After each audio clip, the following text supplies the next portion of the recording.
কোমরে কোমরবন্ধনীর পরিবর্তে ফুলকি পরেছেন গলার হার, যা দেখেই সোশ্যাল মিডিয়ায় শুরু হয়েছে চরম ট্রোলিং। ফুলকিকে এরকম অদ্ভুত সাজে কেন সাজানো হলো? কোমরবন্ধনীর কি অভাব পড়েছিল? কেন বলছেন নেটিজেনরা? শাড়ির সাথে এরকম সাজ কেন সাজানো হয়েছে?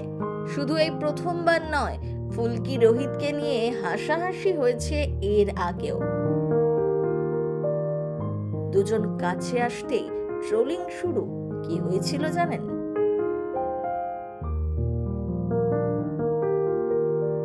সোশ্যাল মিডিয়ায় রোহিত আর ফুলকির একটি ভিডিও ঘিরেই শুরু হয়েছে তুমুল ট্রোলিং। একটা ছোট ভুলের জন্য হাসির পাত্র হয়েছেন নায়িকা। ভাইরাল এই ভিডিওতে দেখা যাচ্ছে ফুলকির সাজে রয়েছেন দেবযানী, কিন্তু তার কোমরের দিকে চোখ পড়তেই ব্যাস নেটিজেনদের হাসি থামছে না। কোমরে কোমরবন্ধনী পরিবর্তে গলার হার, আর এই ছোট বিষয়টা এড়িয়ে যায়নি দর্শকদের নজর থেকে। কেউ কেউ আবার কমেন্ট করে বলেছেন তারা নিজেরাই ফুলকিকে কোমরবন্ধনী কিনে দেবেন।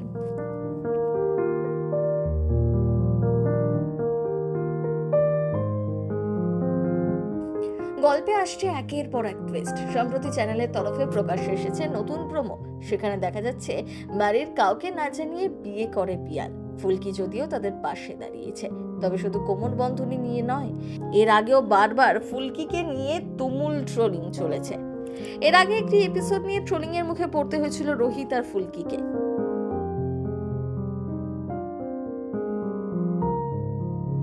সোশ্যাল মিডিয়া এখন প্রচারের অন্যতম মাধ্যম, আর তাতেই ট্রোলিং যেন থামে না।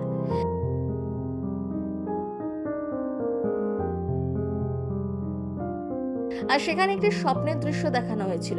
আবহে বাজছিল বলিউডের অঙ্গ লাগা দে গানটি।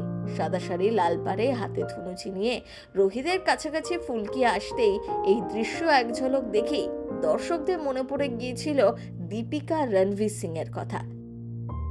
গলিও কি রসলীলা, রামলীলা এই গানটিও সেই ছবিরই। হাতে ধুনুচি থেকে শুরু করে রোহিতের পোশাক সবেতেই রাখা হয়েছিল বলিউডি এই গানের আমেজ। তবে এই দৃশ্য দেখে বেশ চটেছেন ভক্তরা। যে প্রোমো সোশ্যাল মিডিয়া ভাইরাল হতেই কটাক্ষ এসেছিল হিন্দি গানের ব্যবহার নিয়েও। অনেকে লিখেছেন বাংলা ছবির কোনো গান নেই, হিন্দি ব্যবহার করতে হতো। আবার কেউ লিখেছিলেন গরিবের দীপিকা রণবীর। প্রথম সিরিয়ালে ফুলকি চরিত্রে দিব্যানীর অভিনয় মন ছুঁয়েছে দর্শকদের। শুধু তাই নয়, পর্দায় রোহিত ফুলকির মিষ্টি রসায়ন দেখেও ভালোবাসায় ভরিয়ে দিচ্ছেন অনুরাগীরা। তাই এই মুহূর্তে বাংলা সিরিয়ালে দর্শকদের কাছে অত্যন্ত পছন্দের জুটি রোহিত ফুলকি। সিনে চক্কর ব্যুরো।